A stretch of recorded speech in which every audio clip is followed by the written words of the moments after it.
രാധ ഞാൻ രാധ കണ്ണനെ മറക്കാത്ത രാധ. രാധ ഞാൻ രാധ കണ്ണനെ മറക്കാത്ത രാധ. വൃന്ദാവനം നീ മറന്നോ, മധുരയെ നീ മറന്നോ. വൃന്ദാവനം നീ മറന്നോ, മധുരയെ നീ മറന്നോ. രാധയെ നീ മറന്നോ, കണ്ണാ പൈക്കളെ നീ മറന്നോ. രാധയെ നീ മറന്നോ, കണ്ണാ പൈക്കളെ നീ മറന്നോ. രാധ രാധ രാധ രാധ മറന്നിട്ടും മറക്കാത്ത രാധ. മറന്നിട്ടും മറക്കാത്ത രാധ. രാധേ രാധേ രാധേ രാധേ മറന്നിട്ടും മറക്കാത്ത രാധ. മറന്നിട്ടും മറക്കാത്ത രാധ.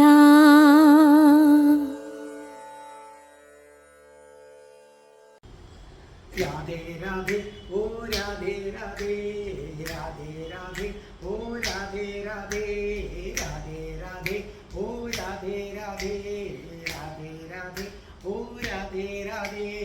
രാധേ രാധേ എന്ന ചാനലിലേക്ക് എല്ലാ പ്രേക്ഷകർക്കും സ്വാഗതം.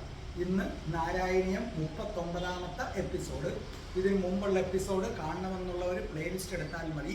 സബ്സ്ക്രൈബ് ചെയ്തവർക്ക് എല്ലാ തിങ്കളാഴ്ചയും 12 മണിക്ക് നാരായണീയം കിട്ടും. ഇല്ലെങ്കിൽ എന്നെ അറിയിക്കുക. എല്ലാ ചൊവ്വാഴ്ചയും 12 മണിയാകുമ്പോൾ കൃഷ്ണന്റെ കാമുകി രാധ. രാധയുടെ ജനനം മുതൽ മരണം വരെയുള്ള ജീവിത കഥ നിരവധി റിസർച്ച് നടത്തി തയ്യാറാക്കിയതാണ്. 110 എപ്പിസോഡുകൾ പിന്നിട്ട് കഴിഞ്ഞിരിക്കുകയാണ്. നിങ്ങൾ 110ാമത്തത് തൊട്ട് നിങ്ങൾ നോക്കുക. പിന്നെ ആ സമയം കിട്ടുമ്പോൾ നിങ്ങൾ പ്ലേലിസ്റ്റ് എടുത്ത് ഒന്ന് നോക്കുക. അതേ കണക്ക് തന്നെ എല്ലാ വ്യാഴാഴ്ചയും അഷ്ടപതിയുടെ ക്ലാസ്സാണ്. കേൾക്കണേ. നിങ്ങൾക്ക് സാമ്പത്തിക ബുദ്ധിമുട്ടുണ്ടെങ്കിൽ മാറും. ഭർത്താവിന് സ്നേഹമില്ല, ഭർത്താവ് വഴിതെറ്റി പോകുന്നു എന്നൊക്കെ ഉണ്ടെങ്കിൽ അഷ്ടപതി പാടിയാൽ മതി. ഭഗവാൻ ശ്രീകൃഷ്ണൻ്റെയും രാധാജിയുടെയും അനുഗ്രഹത്താൽ അത് മാറിക്കിട്ടും. എല്ലാ വെള്ളിയാഴ്ചയും നമുക്ക് മോക്ഷം കിട്ടാൻ ആഗ്രഹിക്കുന്നവർക്ക് ധർമ്മപദമാണ്. ഇതുകൂടാതെ ഇംഗ്ലീഷ് സംസാരിക്കാൻ ആഗ്രഹിക്കുന്നവർക്ക് സ്പോക്കൺ ഇംഗ്ലീഷ് ഉണ്ട്. അത് എൻ്റെ അടുത്ത് ചേർന്ന് പഠിക്കണമെന്നുള്ളവർക്ക് ഞാൻ കൊല്ലത്താണ്, ചേർന്ന് പഠിക്കാം. അതേ കണക്ക് തന്നെ ഇതിനകത്ത് ജ്യോതിഷമുണ്ട്. ഓരോ മാസത്തിൽ ജനിച്ചവരുടെ ഫലം, ഓരോ നക്ഷത്രത്തിൽ ജനിച്ചവരുടെ ഫലം പ്രത്യേകം കൊടുത്തിട്ടുണ്ട്. എന്തെങ്കിലും സംശയം ഉണ്ടെങ്കിൽ എന്നെ വിളിച്ചാൽ മതി. ഡിസ്ക്രിപ്ഷൻ ബോക്സിൽ ഫോൺ നമ്പർ ഉണ്ട് 9645333999. ഹിന്ദുക്കൾ അറിയേണ്ടവ എന്ന് പറഞ്ഞുള്ളത് നിങ്ങൾ നോക്കണം. അതേ കണക്ക് തന്നെ അഷ്ടാവക്ര ഗീത നിശ്ചയമായും കേൾക്കണം. ഒരു കുടുംബമായി താമസിക്കുന്നവരും മക്കളൊക്കെ ഉള്ളവരും ഒരിടത്തൊരിടത്തൊരു അച്ഛനുണ്ടായിരുന്നു. ഹേയ് അച്ഛ പ്ലീസ് മകളെ ഒന്ന് കെട്ടിപ്പിടിക്കൂ. ഇത് നിങ്ങൾ നിശ്ചയമായും നിങ്ങൾ കേട്ടിരിക്കണം. അപ്പം നമുക്ക് പ്രാർത്ഥിച്ചിട്ട് തുടങ്ങാം. ഓം മഹാഗണപതേ നമഃ. ഓം നമോ നാരായണായ. ഓം ശ്രീ രാധാകൃഷ്ണായ നമഃ. ഓം രാധായേ സ്വാഹ. രാധേ രാധേ ഓ രാധേ രാധേ രാധേ രാധേ ഓ രാധേ രാധേ രാധേ രാധേ ഓ രാധേ രാധേ രാധേ രാധേ ഓ രാധേ രാധേ രാധേ രാധേ ഓ രാധേ രാധേ രാധേ രാധേ ഓ രാധേ രാധേ.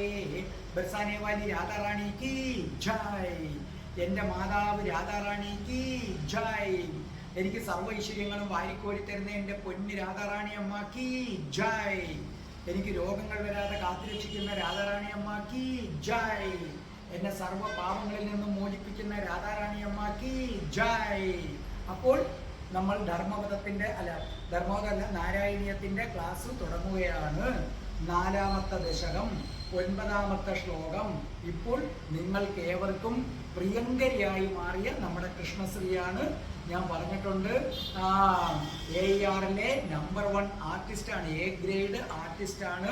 സ്റ്റേജ് പ്രോഗ്രാം അവതരിപ്പിക്കുന്ന മിടുക്കിയാണ്. ഓൺലൈനിലൂടെ മ്യൂസിക്കിൻ്റെ ക്ലാസ് എടുക്കുന്നുണ്ട്. അപ്പം ഒരുപാട് പേര് കൃഷ്ണശ്രീയെ സമീപിക്കുന്നുണ്ട്. അമേരിക്കയിലും ഗൾഫിലും ഒക്കെ ഉള്ളവർ ഓൺലൈനായിട്ട് പഠിക്കുന്നു. കേരളത്തിൽ തന്നെ കാസർഗോഡ്, കണ്ണൂരൊക്കെ ഉള്ളവർ, പല ഭാഗത്തുള്ളവർ പഠിക്കുന്നുണ്ട്. കൃഷ്ണശ്രീയോട് പഠിക്കുന്നവർ എന്നോട് പറയുന്നുണ്ട്, നല്ല സൂപ്പർ ക്ലാസ്സാണ്, ഭയങ്കര ആത്മാർത്ഥതയാണ് എന്ന് പറയുന്നുണ്ട്. അപ്പോൾ അതുകൊണ്ട് നിങ്ങൾക്ക് പഠിക്കണമെങ്കിൽ നിങ്ങൾ നമ്മുടെ നാരായണീയം പാടുന്ന നമ്മുടെ കൃഷ്ണശ്രീയെ നിങ്ങൾ സമീപിച്ചാൽ മതി. കൃഷ്ണശ്രീയുടെ ഫോൺ നമ്പർ ഞാൻ ഡിസ്ക്രിപ്ഷൻ ബോക്സിനകത്ത് കൊടുത്തേക്കും. പിന്നെ അപ്പോൾ അതുകൂടെ അല്ലെങ്കിൽ അഥവാ ഇൻ കേസ് ഞാൻ വിട്ടുപോയാൽ 4-ാം ദശകം ആദ്യത്തെ ശ്ലോകത്തിൻ്റെ ഡിസ്ക്രിപ്ഷൻ ബോക്സിലുണ്ട്. ഇല്ല, ഇത് ഞാൻ കൊടുത്തേക്കും. ഡിസ്ക്രിപ്ഷൻ ബോക്സിൽ ഞാൻ കൃഷ്ണശ്രീയുടെ നമ്പർ ഞാൻ കൊടുത്തേക്കും. അപ്പോൾ നമ്മുടെ കൃഷ്ണശ്രീ, നമുക്ക് നാരായണീയം പാടിത്തരുന്ന കൃഷ്ണശ്രീ, കൃഷ്ണനും രാധയ്ക്കും പ്രിയപ്പെട്ട കൃഷ്ണശ്രീ.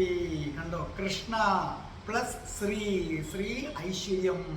ഐശ്വര്യം എന്ന് പറഞ്ഞാൽ ദേവിയെ കാണിക്കുന്നു. അത് ലക്ഷ്മി എന്നും വ്യാഖ്യാനിക്കാം, രാധ എന്നും വ്യാഖ്യാനിക്കാം. അപ്പൊ കൃഷ്ണശ്രീ ലക്ഷ്മിയും രാധാറാണിയുടെയും എല്ലാം അനുഗ്രഹം നേർന്നതെന്നാണ് ആ പേരിനർത്ഥം. അത് അന്വർത്ഥമാക്കും വിധം ആത്മാർത്ഥമായിട്ടാണ് നമുക്ക് പാടിത്തന്നത്. അത് നിങ്ങൾ കേട്ടുകൊള്ളൂ. സമാധി വിജയേ തുയ പുനർ ക്ഷുമോക്ഷരസിക ക്രമേണ വാ യോഗവശ്യമനിലം ഷഠാശ്രയേ രുന്നയത്യജ സുഷുമ്നയാശനൈ. അപ്പോൾ നമ്മുടെ കൃഷ്ണശ്രീ പാടിയത് കേട്ടല്ലോ. അപ്പൊ ഞാൻ പറഞ്ഞു തരാം. തൊൽസമാധി വിജയേ തുയ പുനർമക്ഷു മോക്ഷരസിക ക്രമേണ വാ യോഗവശ്യമനിലം ഷഠാശ്രയൈ രുന്നയത്യജ സുഷുമ്നയാശനൈ. അർത്ഥം എഴുതിക്കോ. തൊൽ സമാധി വിജയേ, തൊൽ സമാധി വിജയേ. അർത്ഥം അങ്ങയിലുള്ള, എഴുതിക്കോളേ, അങ്ങയിലുള്ള നിർവികൽപ്പ സമാധി നേടിക്കഴിയുമ്പോൾ, അങ്ങയിലുള്ള നിർവികൽപ്പ സമാധി നേടിക്കഴിയുമ്പോൾ, തുയ, തുയ ആരാണോ, തുയ ആരാണോ, പുന വീണ്ടും, പുന എന്ന് പറഞ്ഞ അർത്ഥം എന്താണ്? വീണ്ടും. മങ്ഷു, മങ്ഷു ഉടൻ തന്നെയോ, ഉടൻ തന്നെയോ. മോക്ഷരസിക, മോക്ഷം നേടാൻ താല്പര്യം ഉണ്ടാകുന്നത്. മോക്ഷരസിക, മോക്ഷം നേടാൻ താല്പര്യം ഉണ്ടാകുന്നത്. ക്രമേണ വാ, അല്ലെങ്കിൽ ക്രമേണയോ, പതുക്കെ പതുക്കെയോ എന്നർത്ഥം. അല്ലെങ്കിൽ ക്രമേണയോ. യോഗവശ്യം, അർത്ഥം യോഗാഭ്യാസം കൊണ്ട് വശത്താക്കിയ. യോഗവശ്യം അർത്ഥം യോഗാഭ്യാസം കൊണ്ട് വശത്താക്കിയ. അനിലം, അനിലം പ്രാണവായുവിനെ, അനിലം പ്രാണവായുവിനെ. ക്ഷടാശ്രയൈ, ക്ഷടാധാരങ്ങളെ, ക്ഷടാശ്രയൈ ക്ഷടാധാരങ്ങളെ. ഉന്നയത്യജ, ഉന്നയതി അധികം അജ. അജൻ എന്ന് പറഞ്ഞാൽ മരണമില്ലാത്തവൻ, ഭഗവാൻ ശ്രീകൃഷ്ണനെ അഭിസംബോധന ചെയ്യുന്നതാണ്.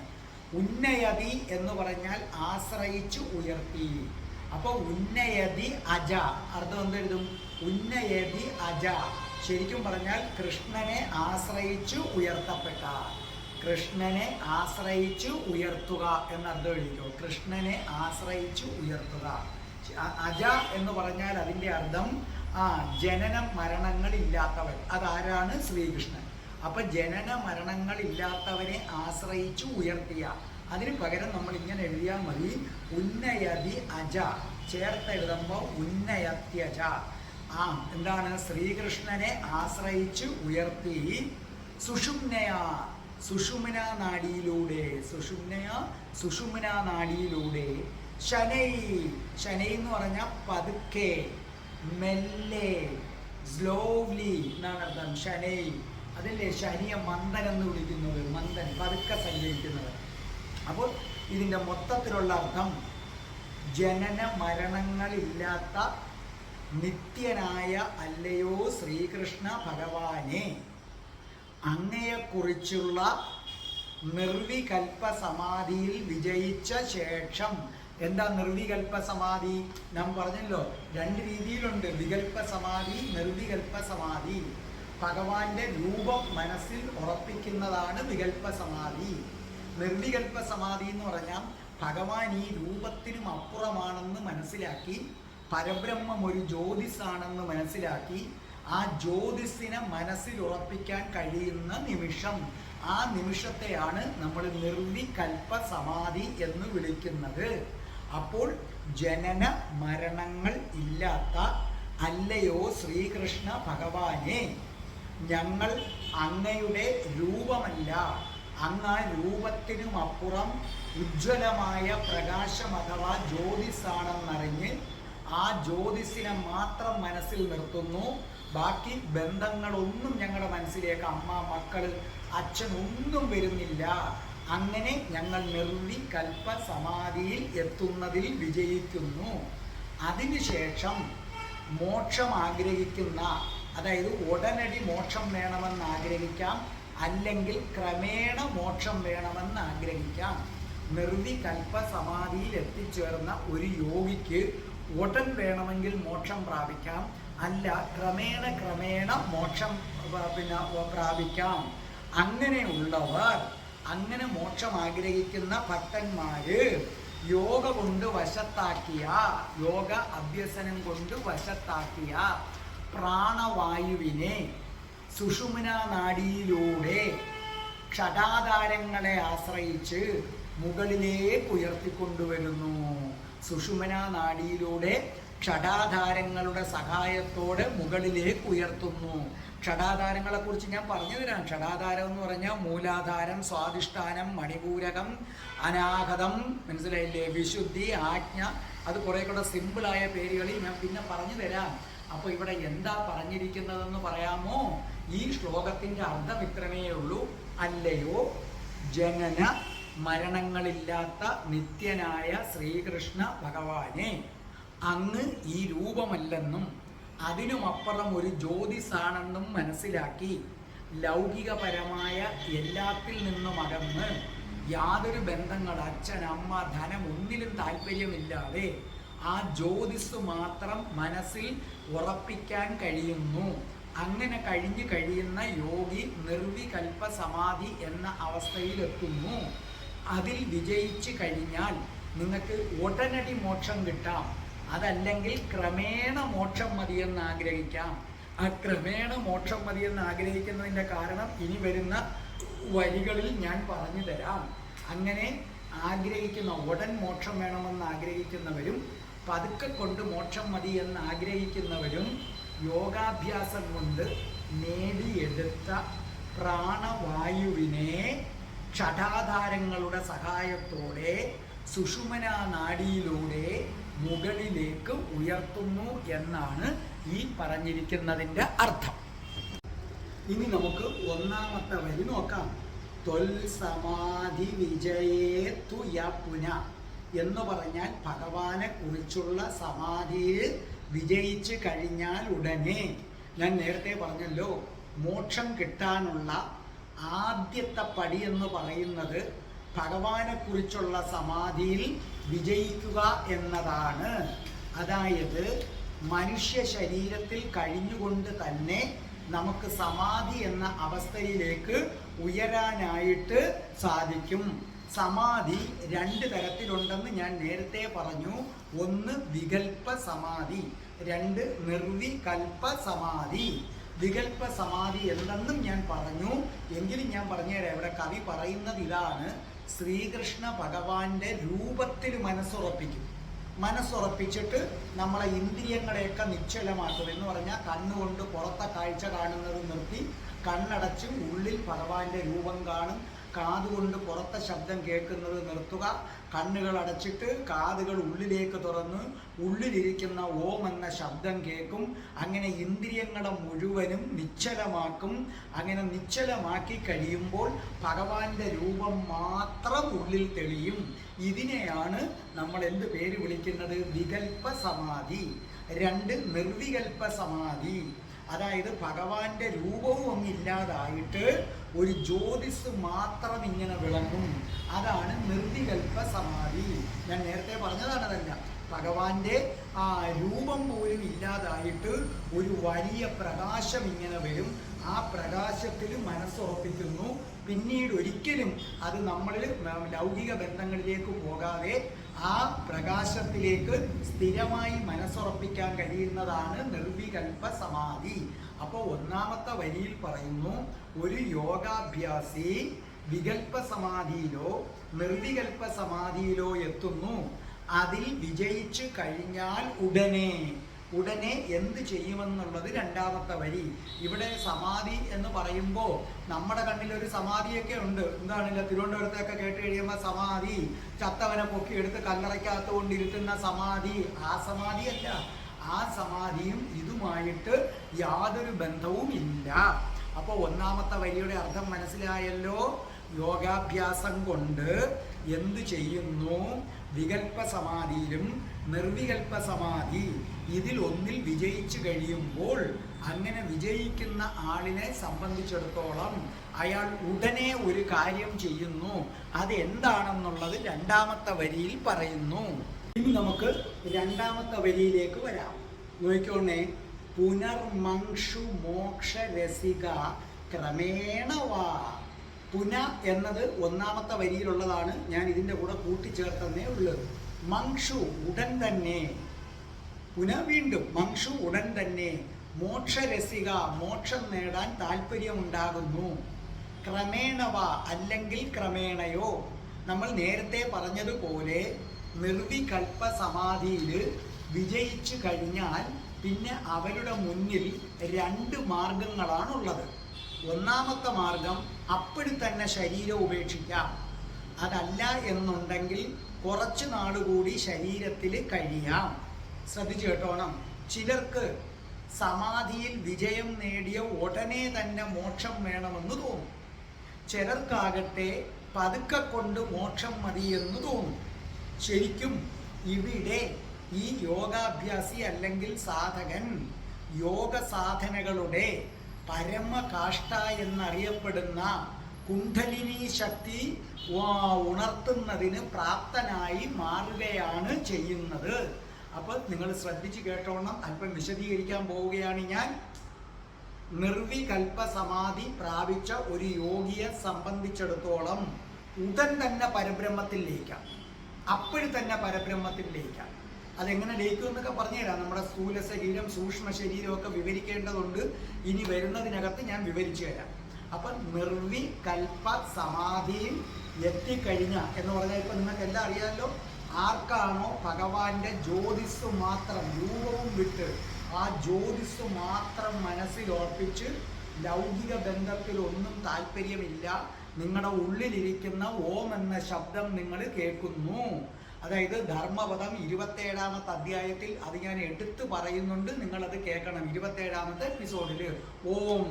ആ ഓം തന്നെയാണ് മുസ്ലിങ്ങൾക്ക് ആമീൻ, ക്രിസ്ത്യാനികൾക്ക് ആമേൻ എന്ന് പറയുന്നത്.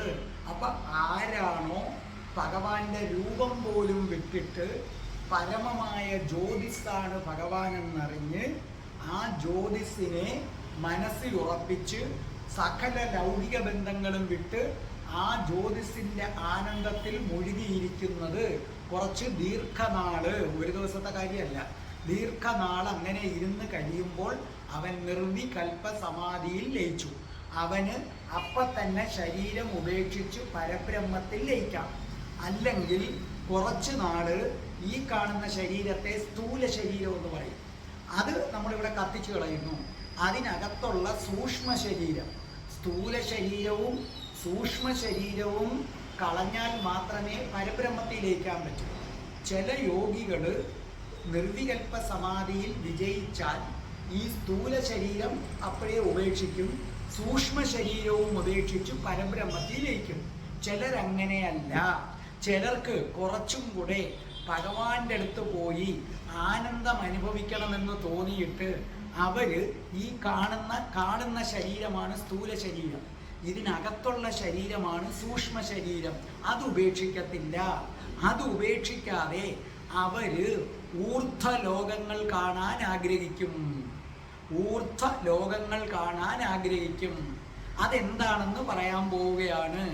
അഗ്നിലോകം, അഗ്നി വാസരം പകല്, ശുക്ലപക്ഷം, ഉത്തരായണം, സംവത്സരം, വായുലോകം, ആദിത്യൻ്റെ ലോകം, ചന്ദ്രനെ, മിന്നല്, വരുണൻ എന്നീ ദേവതകൾ അവരുടെ ലോകത്തിൽ ഇവരെ കൊണ്ടുപോകും. നിർവികൽപ്പ സമാധിയിൽ വിജയിച്ച് കഴിഞ്ഞിട്ട് സൂക്ഷ്മ ശരീരം ഉപേക്ഷിക്കാതെ കുറച്ച് നാട് ഭഗവാന്റെ വിഭൂതികളൊക്കെ കണ്ട് ആനന്ദം അനുഭവിക്കണം എന്ന് കരുതുന്ന യോഗികളെ അഗ്നിദേവൻ വരും കൂട്ടിക്കൊണ്ടുപോകാൻ.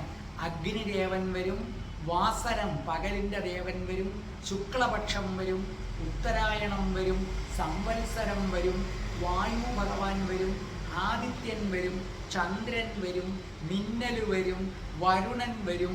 ഈ ദേവതകളെല്ലാം വന്ന് ഇവരെ കുറേ നാള് അഗ്നിദേവൻ അദ്ദേഹത്തിൻ്റെ ലോകത്ത് കൊണ്ടുപോയി അവിടെ ആനന്ദിപ്പിക്കും. അത് കഴിഞ്ഞ് വാസര ലോകത്ത് കൊണ്ടുപോകും. അങ്ങനെ അവിടെ മുഴുവനും അവർ പോയിട്ട് പരമാനന്ദത്തിൽ അങ്ങനെ മുഴുകി ഭയങ്കരമായിട്ട് സുഖിക്കും. അതിനുശേഷം ആദിത്യൻ്റെ ചൂട് തട്ടിയിട്ട് എല്ലാവരും കൂടി എന്തു ചെയ്യുന്നു? ആ ആദിത്യത്തിൻ്റെ ചൂട് തട്ടി എല്ലാവരും കൂടെ ബ്രഹ്മാവിൻ്റെ സത്യലോകത്തിലേക്ക് പോകും. അങ്ങനെ സത്യലോകത്തും പോയി കഴിഞ്ഞ് അപ്പോൾ ഊർധ്വലോകങ്ങളിലെല്ലാം പോയി. ഊർധ്വലോകം ഇപ്പം മനസ്സിലായില്ലേ? അഗ്നിദേവൻ്റെ ലോകം, വരുണദേവൻ്റെ ലോകം, അവിടെ എല്ലാം പോയി പരമാനന്ദം അനുഭവിക്കും.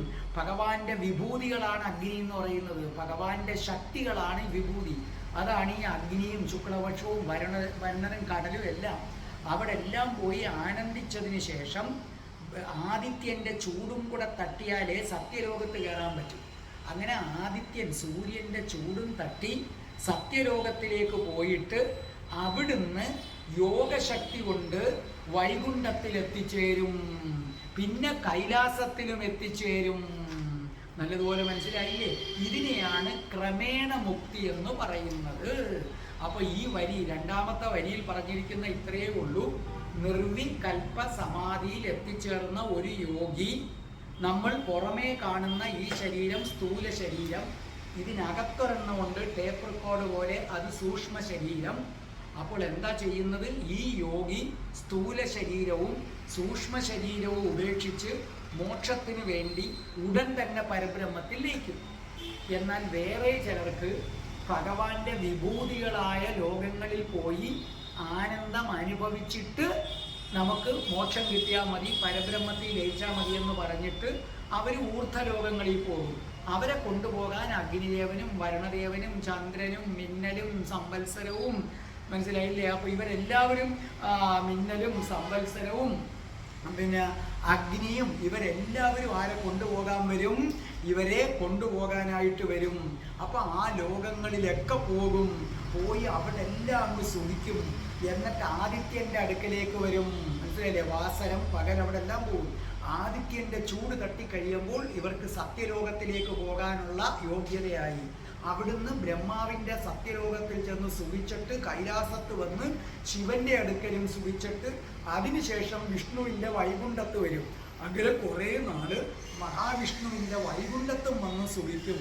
അങ്ങനെ സുഖിച്ചൊരു വിധം ആഗ്രഹങ്ങൾ അടങ്ങിക്കഴിയുമ്പോൾ അവിടെ വച്ച് സൂക്ഷ്മ ശരീരവും ഉപേക്ഷിക്കും. അങ്ങനെ പരബ്രഹ്മത്തിൽ ചെന്ന് ലയിക്കും. അപ്പം രണ്ട് ശരീരം എന്താ? എൻ്റെ ഈ കാണുന്ന ശരീരം സ്ഥൂല ശരീരം, ഇതിനകത്തുള്ള ശരീരം സൂക്ഷ്മ ശരീരം. ആ സ്ഥൂല ശരീരവും സൂക്ഷ്മ ശരീരവും വിട്ടുകളയുമ്പോൾ എവിടെ ലയിക്കും? പരബ്രഹ്മത്തിൽ ലയിക്കും. ഇത് രണ്ടും വിട്ടുകളയാനുള്ള മാർഗം അറിയാൻ ധർമ്മപദം എന്ന വെള്ളിയാഴ്ചത്തെ വീഡിയോ കാണണം. ഇതാണ് രണ്ടാമത്തെ വരിയുടെ അർത്ഥം. ഇനി നമുക്ക് മൂന്നാമത്തെ വരിയിലേക്ക് വരാം. നോക്കിക്കോളേ. യോഗവശ്യമനിലം ഷഠാശ്രയൈ യോഗവശ്യമനിലം ഷഠാശ്രയൈ. യോഗവശ്യം എന്ന് പറഞ്ഞാൽ യോഗാഭ്യാസം കൊണ്ട് വശത്താക്കിയ, യോഗവശ്യം യോഗാഭ്യാസം കൊണ്ട് വശത്താക്കിയ അനിലം പ്രാണവായുവിനെ ഷഠാശ്രയൈ. ഷഠാശ്രയൈ എന്ന് പറഞ്ഞാൽ ആംബുലൻസ് പോകുന്ന ശബ്ദമാണ്. ഷഠാശ്രയൈ എന്ന് പറഞ്ഞാൽ ഷഠാധാരങ്ങളെ, ഷഠം 6, 6 ആധാരങ്ങളെ. അപ്പൊ യോഗാഭ്യാസം കൊണ്ട് വശത്താക്കിയ പ്രാണവായുവിനെ 6 ആധാരങ്ങളിലൂടെ, അതാണ് ഷഠാധാരങ്ങളിലൂടെ കടത്തിവിടണമെന്ന് പറയുന്നത്. ശ്രദ്ധിച്ചു കേട്ടോണം.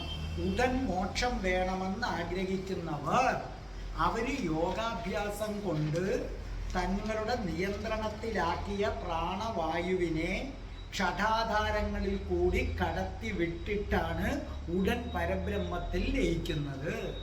ഉടനെ മോക്ഷം, അതായത് നിർവികൽപ്പ സമാധിയിൽ എത്തിച്ചേർന്നിട്ടുള്ള ഒരു യോഗിക്ക് 2 രീതിയിൽ പ്രയോഗിക്കാം. ഒന്ന് ഉടനെ മോക്ഷം, 2 ഊർധ്വലോകങ്ങളെല്ലാം അടിച്ച് കറങ്ങിയിട്ട് മോക്ഷം. ഉടൻ മോക്ഷം വേണമെന്നുണ്ടെങ്കിൽ അദ്ദേഹം തൻ്റെ നിയന്ത്രണത്തിലാക്കി വച്ചിരിക്കുന്ന പ്രാണവായുവിനെ ഷഠാധാരങ്ങളിലൂടെ കടത്തിവിടും. കടത്തിവിട്ട് ഒടുവിൽ എന്ത് ചെയ്യുന്നു? പരബ്രഹ്മത്തിൽ ലയിക്കുന്നു. ആരാണ് ഷഠാധാരങ്ങൾ? ഒന്നാമത്തത് മൂലാധാരം, 2 നാഭി, 3 ഹൃദയം, 4 ഉരസ്, 5 താലുമൂലം, 6 ഭ്രൂമധ്യം. ഇത്രയുമാണ് ഷഠാധാരങ്ങൾ. ഇതിൽ മൂലാധാരത്തിൻ്റെ ദേവതയാണ് ഗണപതി എന്ന് പറയുന്നത്. മൂലാധാരം, അതാണ് നമ്മൾ ഈ നട്ടലിൻ്റെ താഴെയുള്ള ഭാഗം എന്നൊക്കെ പറയുന്നത്. ഈ മൂലാധാരത്തിൻ്റെ ദേവത ഗണപതിയാണ്. അതുകൊണ്ട് തന്നെ എല്ലാ വിഷയങ്ങളുടെയും തുടക്കം ഗണപതിയിൽ നിന്ന് വേണമെന്ന് നമ്മൾ പറയുന്നത് അതുകൊണ്ടാണ്. അതേ കണക്ക് നമ്മുടെ ശരീരത്തിൽ 72,000 നാഡികളുണ്ട്. ഈ നാഡികളിലൂടെയാണ് പ്രാണവായുവിനെ നമ്മൾ വഹിക്കുന്നത്. അപ്പോൾ 72,000 നാഡികളിൽ ഏറ്റവും പ്രധാനം 24 നാഡികളാണ്. അതിനകത്ത് 10 എണ്ണം, ഈ 24 നാഡികളിൽ 10 എണ്ണം അധോഭാഗത്ത് ഏറ്റവും താഴെ മൂലാധാരത്തിൽ. അപ്പോൾ 10 എണ്ണം മൂലാധാരം എന്ന് പറയുന്ന സ്ഥലത്ത് 10 നാഡി ഇരിക്കുന്നു. മനസ്സിലായില്ലേ? ഇനി 10 എണ്ണം ഊർധ്വഭാഗത്തിരിക്കുന്നു. ഊർധ്വം മുകളിൽ 10 എണ്ണം ഊർധ്വഭാഗത്തിരിക്കുന്നു. അപ്പം നമ്മുടെ ശരീരത്ത് 72,000 നാഡികളുണ്ട്. അതിനകത്ത് ഏറ്റവും പ്രധാനം 24 നാഡി. അതിൽ 10 എണ്ണം മൂലാധാരത്തിലിരിക്കുന്നു, 10 എണ്ണം ഊർധ്വഭാഗം മുകൾ ഭാഗത്തിരിക്കുന്നു. ശേഷിക്കുന്ന 4 എണ്ണത്തിൽ സുഷുമ്നയുടെ ഒരു വശത്ത് 2 എണ്ണം, സുഷുമ്നയുടെ അടുത്ത വശത്ത് 2 എണ്ണം. ഈ 24 നാഡികളാണ് പ്രാണവായുവിനെ വഹിച്ചുകൊണ്ടുപോയി മൂർധ്വഭാഗത്തിൽ എത്തിച്ചതിന് ശേഷം പരബ്രഹ്മത്തിൽ ലയിപ്പിക്കുന്നത്. ഈ 24 നാഡികളാണ്. നല്ലപോലെ മനസ്സിലായില്ലേ? 72,000 നാഡികളിൽ ഈ 24 നാഡികളാണ് സമാധി കഴിഞ്ഞ് എവിടെ എത്താൻ?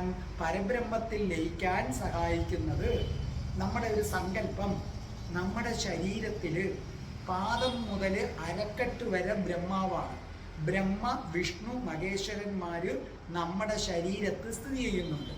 പാദം തൊട്ട് അരക്കെട്ട് വരെ ബ്രഹ്മാവാണ്.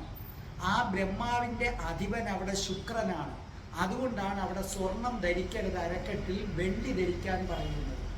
അരക്കെട്ട് മനസ്സിലായില്ലേ? അല്ല, നമ്മൾ പറയുന്നത് പാദം മുതൽ അരക്കെട്ട് വരെ ആരാകുന്നു? ബ്രഹ്മാവാണ്. അതുകൊണ്ടാണ് പാദത്തിൽ സ്വർണം ധരിക്കരുതെന്ന് പറയുന്നത്. അവിടെ ശുക്രനാണ് അധിപൻ, ബ്രഹ്മലോകമാണ് അവിടെ സ്റ്റാർട്ട് ചെയ്യുന്നത്. ഇനി അരക്കെട്ട് തൊട്ട് കഴുത്തിൻ്റെ ഭാഗം വരെ വിഷ്ണു, വിഷ്ണുവിൻ്റെ ഭാഗം തുടങ്ങുന്ന അരക്കെട്ടാണ്, അതിൻ്റെ അധിപൻ വ്യാഴം. അതുകൊണ്ട് മനസ്സിലായില്ലേ? അരക്കെട്ട് മുതൽ എവിടം വരെ? കഴുത്തു വരെ ആരാകുന്നു? ഭഗവാൻ വിഷ്ണുവിൻ്റേതാണ്. അതുകൊണ്ട് നമുക്ക് കഴുത്തിൽ ഏത് ധരിക്കാം? സ്വർണം ധരിക്കാം. അപ്പോൾ ശ്രദ്ധിച്ചു കേട്ടോണം, ഞാൻ പറഞ്ഞത് മനസ്സിലായല്ലോ? പാദം മുതൽ അരക്കെട്ട് വരെ ആരാണ്? ബ്രഹ്മാവ്. ആ ലോകത്തിൻ്റെ അധിപൻ ശുക്രനാണ്. ശുക്രൻ വെള്ളിയുടെ കാരകനാണ്. അതുകൊണ്ട് നിങ്ങൾ പാദത്തിൽ സ്വർണ്ണ കൊലുസ് ധരിക്കരുത്, വെള്ളി കൊലുസ് ധരിക്കണം. അരക്കെട്ട് മുതൽ കഴുത്തു വരെ ആരാകുന്നു? മഹാവിഷ്ണുവാണ്. അവിടെ അധിപൻ വ്യാഴമാണ്. അതുകൊണ്ട് നിങ്ങൾക്ക് കഴുത്തിൽ ആരെ ധരിക്കാൻ പറ്റും? സ്വർണം ധരിക്കാൻ പറ്റും. അതിനു മുകളിലായിട്ട്, അരക്കെട്ടിന് മുകളിലായി, കഴുത്തിന് മുകളിലായിട്ട് ശരിക്കും ആരാണ്? കഴുത്ത് മുതൽ ബാക്കിയുള്ള ഭാഗത്താണ് സാക്ഷാൽ മഹേശ്വരൻ അല്ലെങ്കിൽ ശിവൻ. ശ്രദ്ധിച്ചു കേട്ടോണം.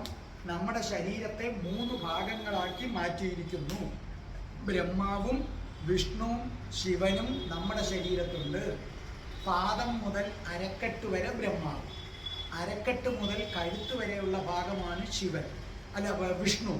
അതിന് മുകളിലോട്ടുള്ള ഭാഗമാണ് ആരെന്ന് പറയുന്നത്? ശിവൻ. അതിൻ്റെ കൂട്ടത്തിൽ ഞാൻ പറഞ്ഞതേ ഉള്ളൂ ഈ സ്വർണത്തിൻ്റെ കാര്യമൊക്കെ മനസ്സിലായി. അതുകൊണ്ടാണ് നമ്മൾ ഈ വെള്ളി കൊലുസ് ധരിക്കാം, സ്വർണ്ണ കൊലുസ് ധരിക്കല്ലേ എന്നൊക്കെ പറയുന്നത്. അതവിടെ ഇരിക്കട്ടെ. അപ്പം നമ്മൾ എന്താ ചെയ്യുന്നത്? നമ്മുടെ ക്ഷടാധാരങ്ങളുണ്ടല്ലോ, ആ ക്ഷടാധാരങ്ങളെ ജീവിതത്തിൻ്റെ 4 അവസ്ഥയുമായി ബന്ധിപ്പിക്കാം. ഒന്ന് ബ്രഹ്മചര്യം, ഗാർഹസ്ഥ്യം, വാനപ്രസ്ഥം, സന്യാസം. അപ്പം നമ്മൾ ഒരു മനുഷ്യൻ ജനിച്ചു മരിക്കുന്നതിനകത്ത് വെച്ച് 4 അവസ്ഥയിലൂടെ കടന്നു പോകും. ഒന്ന് ബ്രഹ്മചര്യം, 2 ഗാർഹസ്ഥ്യം, 3 വാനപ്രസ്ഥം, 4ാമത്തത് സന്യാസം. ഈ 4 അവസ്ഥകളിലൂടെ കടന്നിട്ട് അതിനുശേഷമാണ് നമ്മൾ എന്ത് ചെയ്യുന്നത്? പണ്ട് അങ്ങനെയാണല്ലോ ചെയ്യുന്നത്. ആ സന്യാസം സ്വീകരിക്കുന്ന അവസരത്തിൽ മറ്റെല്ലാം കളയും, ലൗകിക ബന്ധങ്ങളെല്ലാം കളഞ്ഞ് മനസ്സിൽ ഭഗവാന്റെ ജ്യോതിഷുകൾ മാത്രം ഇങ്ങനെ വെച്ചിട്ട് നമ്മുടെ പ്രാണവായുവിനെ ക്ഷടാധാരത്തിന് ഉപരിയായ, അതായത് ഈ 6 ആധാരങ്ങളിലൂടെ, ക്ഷടാധാരങ്ങളിലൂടെ കടത്തിക്കൊണ്ടുവന്ന് ക്ഷടാധാരത്തിൻ്റെ ഏറ്റവും മുകളിലിരിക്കുന്ന, അതായത് ശിവന്റെ അധിപനായിട്ടുള്ള സ്ഥലം, അവിടെ എത്തിച്ചു പ്രാണവായുവിനെ പുറത്തു കളയും. അപ്പം നിങ്ങൾക്ക് നല്ലതുപോലെ മനസ്സിലായല്ലോ. അപ്പം നമുക്ക് ഷഠാധാരങ്ങൾ ജീവിതത്തിൻ്റെ 4 അവസ്ഥയുമായി ബന്ധപ്പെട്ടിരിക്കുന്നു. ബ്രഹ്മചര്യം, പിന്നെ നമ്മൾ ഗാർഹസ്ഥ്യം. ആദ്യത്തെ അവസ്ഥ ബ്രഹ്മചര്യം, പിന്നെ നമ്മൾ ഗാർഹസ്ഥ്യം, പിന്നെ വാനപ്രസ്ഥം, പിന്നെ സന്യാസം. ആ സന്യാസം വരുന്ന അവസരത്തിൽ പിന്നെ അച്ഛനെ ഓർക്കുന്നില്ല, അമ്മയെ ഓർക്കുന്നില്ല, മക്കളെ ഓർക്കുന്നില്ല, ഭഗവാന്റെ ജ്യോതിസ് മാത്രം മനസ്സിൽ ധ്യാനിക്കുന്നു. അങ്ങനെ ജ്യോതിസ് മാത്രം ധ്യാനിച്ചുകൊണ്ട് സമാധി അവസ്ഥയിൽ എത്തുന്നതോടുകൂടി നമ്മുടെ ഷഠാധാരങ്ങളെ നിയന്ത്രിക്കാൻ നമുക്ക് പ്രാപ്തനായി മാറും. അപ്പോൾ എന്ത് സംഭവിക്കും? സുഷുമ്നയുടെ അപ്പുറവും ഇപ്പുറവും ഇരിക്കുന്ന 4 നാഡി, അതിലൂടെ പ്രാണവായുവിനെ കൊണ്ടുവന്നിട്ട് മൂലാധാരത്തിലെ 10 നാഡികളിലൂടെ വന്നിട്ട് ഊർധ്വഭാഗത്തിരിക്കുന്ന 10 നാഡി, അപ്പം 24 നാഡിയായി കഴിഞ്ഞു. അപ്പോഴത്തേക്ക് ഏതെത്തിക്കഴിഞ്ഞിരിക്കുന്നു? ഷഠാധാരങ്ങൾ തീർന്നു കഴിഞ്ഞു. എന്നിട്ട് അതിന് മുകളിലിരിക്കുന്ന ഭാഗമാണ് ശിവൻ. ആ ശിവന്റെ ലോകത്തേക്ക് എത്തിക്കുന്നു. നല്ലതുപോലെ മനസ്സിലായില്ലേ? സമാധിസ്ഥനായ ഒരു യോഗി തൻ്റെ മൂലാധാരത്തിൽ നിന്ന് പ്രാണവായുവിനെ എടുത്തുകൊണ്ട് വന്ന് 6 ആധാരങ്ങളിലൂടെ കടത്തും. അതെപ്പോഴാണ്? ഗാർഹസ്ഥ്യവും പിന്നെ ബ്രഹ്മചര്യവും വാനപ്രസ്ഥവും എല്ലാം കഴിഞ്ഞ് ലാസ്റ്റ് സന്യാസം സ്വീകരിക്കണം. സന്യാസം സ്വീകരിക്കുമ്പോൾ ഒരു യോഗി പ്രാണവായുവിനെ, എങ്ങനെയുള്ള യോഗി? നിർവികൽപ്പ സമാധിയിലെത്തുന്ന യോഗി പ്രാണവായുവിനെ മൂലാധാരത്തിലൂടെ മുകളിലേക്ക് ഉയർത്തിക്കൊണ്ടുവന്ന് ഷഠാധാരം, 6 ആധാരം ഞാൻ പറഞ്ഞു തന്നു നിങ്ങൾക്ക്, മനസ്സിലായില്ലേ? നാഭിയുണ്ട്, ഹൃദയമുണ്ട്, താലുണ്ട്, അങ്ങനെ 6 ആധാരങ്ങളിലൂടെ കൊണ്ടുവന്നിട്ട് ഏറ്റവും മൂർധാവിൽ കൊണ്ടുവന്ന് എത്തിക്കും. അവിടെയാണ് ശിവന്റെ ലോകം. ആ സംഹാരത്തിന്റെ ആള് ശിവനാണ്. ആ മൂർധഭാവത്തിൽ നിന്ന് ഠപ്പേ എന്നും പറഞ്ഞുകൊണ്ട് ഈ പ്രാണവായു വന്ന് ബ്രഹ്മത്തിൽ. കൃത്യമായി നിങ്ങൾക്ക് മനസ്സിലായല്ലോ, നല്ലതുപോലെ നിങ്ങൾക്ക് മനസ്സിലായല്ലോ. അപ്പം എങ്ങനെയാണ് ഒരു യോഗി ജീവനെ, സമാധി അടയുന്നവർ ഇങ്ങനെ. അപ്പം നമ്മുടെ സ്വാമി വിവേകാനന്ദനൊക്കെ സമാധി അടയത്തില്ലേ? സമാധി എന്ന് പറഞ്ഞാൽ ഇതാണ്, പ്രാണവായുവിനെ മൂലാധാരത്തിൽ നിന്ന് ഉയർത്തും. അപ്പം മൂലാധാരത്തിൽ നിന്ന് ഏതിലൂടെ ഉയർത്തുന്നത്? സുഷുമ്നയുടെ 2 വശമുള്ള 4 നാഡിയിലൂടെ വന്ന് മൂലാധാരത്തിലെ 10 നാഡിയിലൂടെ വരും. എന്നിട്ട് മുകൾ ഭാഗത്ത് വരുമ്പോൾ ഇവിടെയും 10 നാഡി, 24 നാഡി. അപ്പം നിങ്ങൾക്ക് ലളിതമായ രീതിയിൽ പറഞ്ഞാൽ മൂലാധാരത്തിൽ നിന്ന് പ്രാണവായുവിനെ ഉയർത്തി ഷഠാധാരങ്ങളിലൂടെ കടന്നു പോകുന്നു. ഷഠാധാരം ഞാൻ പറഞ്ഞു, ഏതാണ്? മൂലാധാരമുണ്ട്, നാഭിയുണ്ട്, ഉരസ്സുണ്ട്, മനസ്സിലായില്ലേ? പിന്നെ താലുണ്ട്. അപ്പം അങ്ങനെ 6 എണ്ണത്തിലൂടെ. അപ്പോൾ ഒന്നും കൂടെ കേട്ടുകൊള്ളുക. മൂലാധാരത്തിൽ നിന്ന് പ്രാണവായുവിനെ ഉയർത്തി 6 ആധാരം, അതാണ് ഷഡാധാരം, 6 ആധാരങ്ങളിലൂടെ കടത്തി മൂർധാവിലെത്തും. ആ മൂർധാവ് ശിവന്റെ ഇരിപ്പിടമാണ്. അവിടെ വെച്ചാണ് നമ്മുടെ ജീവൻ സംഭരിക്കുന്നത്. ആ ശിവന്റെ ഇരിപ്പിടമായ മൂർധാവിലെത്തിയതിനു ശേഷം ഒരു നിമിഷം അങ്ങനെ ആ പ്രാണവായു നിൽക്കും. നിന്നതിന് ശേഷം എന്നൊരു പോക്കാണ്, റോക്കറ്റിനേക്കാൾ വേഗത്തിലൊരു പോക്കാണ്, ചെന്ന് ബ്രഹ്മത്തിൽ ലയിക്കും. അതുകൊണ്ടാണ് നമ്മൾ പറയുന്നത് പടി 6 കടന്ന് അവിടെ ചെല്ലുമ്പോൾ ശിവനെ കാണാകും ശിവശംഭോ ശംഭോ എന്ന്. ഈ പടി 6 എന്ന് നമ്മൾ പറയത്തില്ലേ? പടി 6 എന്ന് പറയുന്നത് ഏതാണ്? നമ്മുടെ ഷഡാധാരങ്ങളെയാണ് പടി 6 എന്ന് പറയുന്നത്. മൂലാധാരം, നാഭി, ഹൃദയം, ഉരസ്, താലുമൂലം, പിന്നെ ദാണ്ട ഭ്രൂമധ്യം ഉണ്ടോ? അപ്പം നല്ല ക്ലിയർ ആയല്ലേ? ദാണ്ട് മൂലാധാരത്തിലൂടെ വന്ന് ഈ 6 ആധാരങ്ങളിൽ എടുക്കും. ആദ്യം പ്രാണവായു മൂലാധാരത്തിലൂടെ കയറ്റി നാഭിയിൽ കൊണ്ടുവന്ന്, നാഭിയിൽ നിന്ന് ഹൃദയത്തിൽ കൊണ്ടുവന്ന്, അവിടുന്ന് ഉരസിൽ കൊണ്ടുവന്ന്, അവിടുന്ന് അണ്ണാക്ക് താലുവിൽ കൊണ്ടുവന്ന്, അവിടുന്ന് ദാണ്ട ഭ്രൂമധ്യത്തിലെത്തും. ഭ്രൂമധ്യത്തിലെത്തി കഴിയുമ്പോൾ അവനിങ്ങനെ നിൽക്കും. അപ്പം 6 ആധാരങ്ങൾ കടന്നു, ഷഡാധാരങ്ങൾ കടന്നു, പടി 6 കടന്നു. ഇനി ശിവന്റെ വാസസ്ഥലത്തെത്തി. ശിവന്റെ വാസസ്ഥലത്തെത്തിയിട്ട് 1 സെക്കൻഡ് നിന്നിട്ട് ധുമ്മെന്നൊരു പോക്ക്. അതാണ് പടി 6 കടന്ന് അവിടെ ചെല്ലുമ്പോൾ ശിവനെ കാണാകും ശിവശംഭോ ശംഭോ എന്ന് പറയുന്നത്. പടി 6 കടന്ന് അവിടെ ചെല്ലുമ്പോൾ ശിവനെ കാണാകും ശിവശംഭോ ശിവശംഭോ ശംഭോ ശിവശംഭോ ശംഭോ ശിവശംഭോ ശംഭോ ശിവശംഭോ. ഇനി 4ാമത്തെ വരി. രുന്നയത്യജ സുഷുമ്നയാശനി ഉന്നയത്യജ ഉന്നയതി അധികം അജ. അജ ശ്രീകൃഷ്ണന്റെ സഹായത്തോടെ ഉയർത്തുന്നു സുഷുമനയ, സുഷുമന നാഡിയിലൂടെ. ശനി, ശനി എന്ന് പറഞ്ഞാൽ അർത്ഥം എന്താണ്? പതുക്കെ, പതുക്കെ കൊണ്ട് നമ്മളിങ്ങനെ ഉയർത്തി ഉയർത്തി വരുന്നു. ശ്രദ്ധിച്ചു കേട്ടോളണം. നമ്മൾ നേരത്തെ പറഞ്ഞതുപോലെ പ്രാണവായുവിനെ നിയന്ത്രിക്കാൻ കഴിവുള്ള യോഗിക്ക് മോക്ഷം കിട്ടുന്നതിനു വേണ്ടി പ്രാണവായുവിനെ ഷഡാധാരങ്ങളിലൂടെ കടത്തിവിടുന്നു. അങ്ങനെ പടി 6 കടന്നു വരുമ്പോൾ ശിരസിൽ 1000 ഇതളുള്ള താമരയുണ്ട് എന്ന് പറഞ്ഞാൽ താമരയുടെ ആകൃതിയിൽ ഒരു അവയവമുണ്ട്. അവിടെ എത്തിക്കഴിയുമ്പോൾ ശരീരമാകെ അമൃത് വ്യാപിക്കും. അങ്ങനെ നമ്മുടെ സ്ഥൂല ശരീരവും സൂക്ഷ്മ ശരീരവും അത്യധികം പരിശുദ്ധമായി തീരും. ഇങ്ങനെ പ്രാണവായുവിനെ നിയന്ത്രിക്കാൻ കഴിവുള്ള ഒരു യോഗിക്ക് കുണ്ഡലിനി ശക്തിയെ ഉണർത്താനായിട്ട് കഴിയും. എന്താണ് കുണ്ഡലിനി ശക്തി? ഞാൻ നേരത്തെ, അപ്പം നിങ്ങൾ എപ്പോഴും കേട്ട് കാണുമല്ലോ കുണ്ഡലിനി ശക്തി എന്ന്. എന്താണെന്ന് ഞാൻ പറഞ്ഞുതരാം. നമ്മുടെ ശരീരത്ത് 72,000 നാഡികളുണ്ടെന്ന് ഞാൻ നിങ്ങളോട് നേരത്തെ പറഞ്ഞു. ഈ 72,000 നാഡികളുടെയും കേന്ദ്രം ഏതെന്ന് ചോദിച്ചാൽ നട്ടെല്ലിൻ്റെ ഉള്ളിലുള്ള സുഷുമനയാണ്. എൻ്റെ രാധേ രാധേ ചാനലിലെ വായനക്കാർക്ക് ഞാൻ കുണ്ഡലിനി ശക്തി എന്താണെന്ന് പറഞ്ഞു തരാൻ പോവുകയാണ്. നമ്മുടെ ദേഹത്ത് 72,000 നാഡികളുണ്ട്. ഈ നാഡികളുടെ മുഴുവൻ കേന്ദ്രം നട്ടെല്ലിൻ്റെ ഉള്ളിലുള്ള സുഷുമനയാണ് അതിൻ്റെ കേന്ദ്രം. ഈ സുഷുമനയുടെ ഇരുവശത്തുമായി പ്രധാനപ്പെട്ട 2 നാഡികളുണ്ട്. അതിൻ്റെ പേര് ഇട എന്നും പിംഗല എന്നുമാണ്. അപ്പം നമ്മുടെ സുഷുമന നാഡിയുടെ 2 വശത്തുമായിട്ട് ഇട എന്നും പിംഗല എന്നും 2 നാഡികളുണ്ട്. അപ്പോൾ ശ്രദ്ധിച്ചു കേട്ടോളണം. 72,000 നാഡികൾ നട്ടെല്ലിൻ്റെ ഉള്ളിലുള്ള സുഷുമനയ്ക്കകത്താണ് സ്ഥിതി ചെയ്യുന്നത്. സുഷുമനയുടെ 2 വശത്തായിട്ട് നാഡികളുണ്ട്, ഇട പിംഗല. ഈ നട്ടെല്ലിൻ്റെ ഏറ്റവും താഴെ അറ്റത്ത് ത്രികോണത്തിൻ്റെ ആകൃതിയിൽ ഒരു അസ്ഥി പേടകം ഉണ്ടെന്നറിയുക. ശ്രദ്ധിച്ചു കേട്ടോളണം.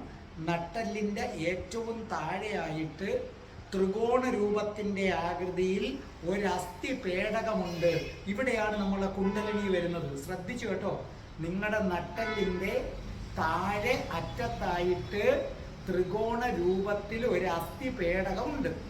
ആ അസ്ഥി പേടകം തൊട്ട് തലച്ചോറ് വരെ സുഷുമ്നാ നാഡി അങ്ങനെ നീണ്ടു കിടക്കുകയാണ്. ആ സുഷുമ്നാ നാഡി തലച്ചോറ് വരെ നീണ്ടു കിടക്കുന്നു. ആ തലച്ചോറിലാണ് 1000 ഇതളുള്ള സഹസ്രാര ദല പത്മം ഇരിക്കുന്നത്. അപ്പൊ നിങ്ങൾ മനസ്സിലാക്കിയല്ലോ, 72,000 നാഡി. ആ നാഡി നട്ടെല്ലിന്റെ ഉള്ളിലെ സുഷുമ്നയുടെ അപ്പുറവും ഇപ്പുറവുമായി ഇടയെന്നും പിങ്കലയെന്നും രണ്ടിത്. ആ നട്ടെല്ലിന്റെ ഏറ്റവും താഴെ ത്രികോണ രൂപത്തിൽ ഒരു അസ്ഥി പേടകമുണ്ട്.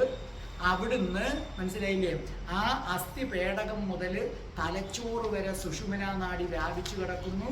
തലച്ചോറിലാണ് 1000 ഇതളുള്ള താമരയുടെ ആകൃതിയുള്ള ഒരു അവയവ ഭാഗം ഇരിക്കുന്നത്. ഇനി നമ്മൾ പറഞ്ഞല്ലോ, നട്ടെല്ലിന്റെ ഏറ്റവും താഴെയായിട്ട് ത്രികോണ പേടകം ഉണ്ടെന്ന് പറഞ്ഞല്ലോ. ആ ത്രികോണ പേടകം കേട്ടോ, കുണ്ടലിനി ശക്തിയിലേക്ക് വരികയാണ്. നട്ടെല്ലിന്റെ ഏറ്റവും താഴെയായിട്ട് ത്രികോണ ആകൃതിയിൽ ഒരു പേടകം ഇരിപ്പുണ്ട്, അസ്ഥി കൊണ്ട് നിർമ്മിച്ച പേടകം. ആ പേടകത്തിനകത്ത് സ്വയംഭൂലിംഗമുണ്ടെന്നറിയുക. മനസ്സിലായ? നമ്മുടെ ശരീരത്തിലെ നിങ്ങളുടെ ബാക്ക് നട്ടെല്ല് വന്നിങ്ങനെ നിൽക്കുന്ന ഭാഗത്ത് ത്രികോണത്തിന്റെ ആകൃതിയിൽ അസ്ഥി കൊണ്ട് നിർമ്മിച്ച ഒരു പെട്ടിയുണ്ട്. അതിനകത്തായിരിപ്പുണ്ട് സ്വയംഭൂലിംഗമുണ്ട്. കുണ്ഡലിനി ശക്തി അതിൻ്റെ പുറത്തിരിക്കുകയാണ്. ഈ സ്വയംഭൂവിൻ്റെ പുറത്ത് കുണ്ഡലിനി ശക്തി ഇരിക്കുകയാണ്. ആ കുണ്ഡലിനി ശക്തിക്ക് സർപ്പത്തിൻ്റെ ആകൃതിയാണ്. അത് സർപ്പത്തെ പോലെ 3.5 ചുറ്റിയിട്ട് പത്തി താഴ്ത്തി ചുരുണ്ട് കിടക്കുകയാണ്. നല്ലതുപോലെ മനസ്സിലായ? വൃത്തിയായിട്ടത് മനസ്സിലാക്കിക്കൊള്ളണം. നട്ടെല്ലിൻ്റെ താഴെ ത്രികോണത്തിൻ്റെ ആകൃതിയിൽ ഒരു പെട്ടി. ആ പെട്ടിക്കകത്ത് സ്വയംഭൂലിംഗം. ആ സ്വയംഭൂലിംഗത്തിലാണ് കുണ്ഡലിനി ശക്തി ഇരിക്കുന്നത്. ഈ കുണ്ഡലിനി ശക്തിക്ക് സർപ്പത്തിൻ്റെ ആകൃതിയാണ്. ആ കുണ്ഡലിനി ശക്തി എന്ന് പറഞ്ഞാൽ ഒരു എനർജിയാണ്. ആ എനർജി സർപ്പത്തെ പോലെ 3.5 ചുറ്റും 3 ചുറ്റും കഴിഞ്ഞ് പിന്നെ അരഭാഗം 3.5 ചുറ്റിയിട്ട് പത്തി താഴ്ത്തി ചുരുണ്ട് കിടക്കുകയാണ് ആ എനർജി എന്ന് പറയുന്നത്. ഈ കുണ്ഡലിനി ശക്തി പ്രാണവായുവിനെ നിയന്ത്രിക്കാൻ കഴിവുള്ള യോഗിക്ക് ഉണർത്താൻ പറ്റും. അപ്പൊ ഈ നട്ടെല്ലിന്റെ താഴെയുള്ള പേടകത്തിൽ കിടക്കുന്ന 3.5 ചുറ്റി കിടക്കുന്ന സർപ്പത്തിന്റെ ആകൃതിയുള്ള എനർജി ഉണരാൻ തുടങ്ങും.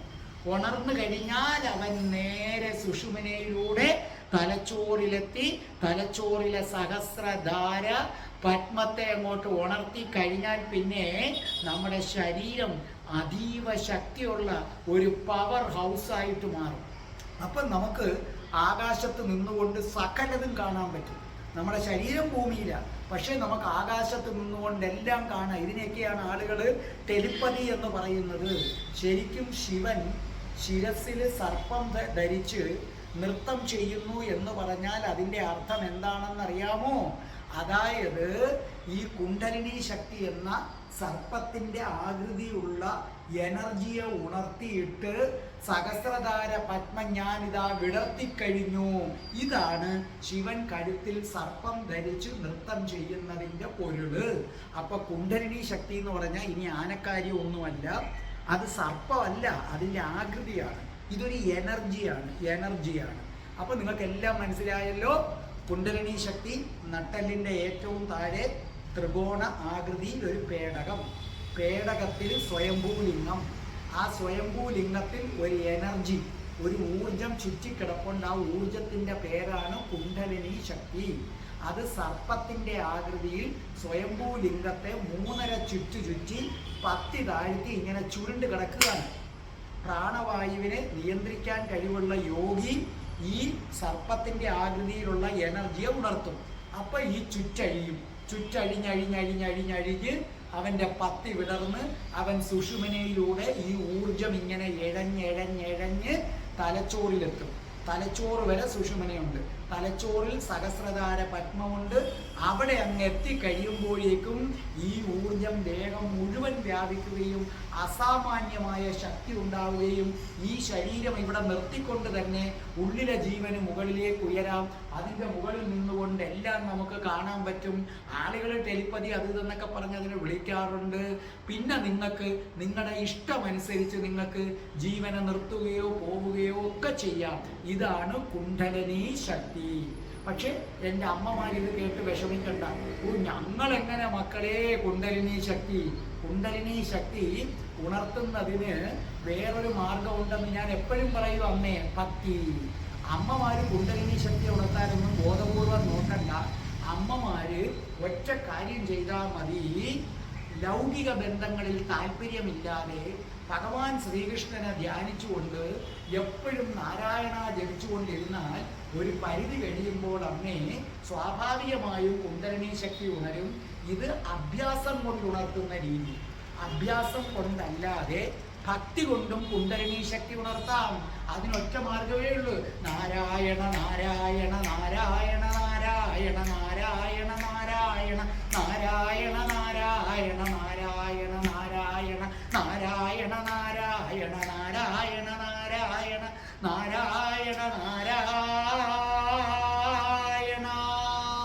രാധേ രാധേ ഓ രാധേ രാധേ രാധേ രാധേ ഓ രാധേ രാധേ രാധേ രാധേ ഓ രാധേ രാധേ രാധേ രാധേ ഓ രാധേ രാധേ രാധേ രാധേ ഓ രാധേ രാധേ രാധേ രാധേ ഓ രാധേ രാധേ. ഓം ശ്രീം ഹ്രീം ക്ലീം ഐം രം രാസേശ്വരി രാധികായേ സ്വാഹ.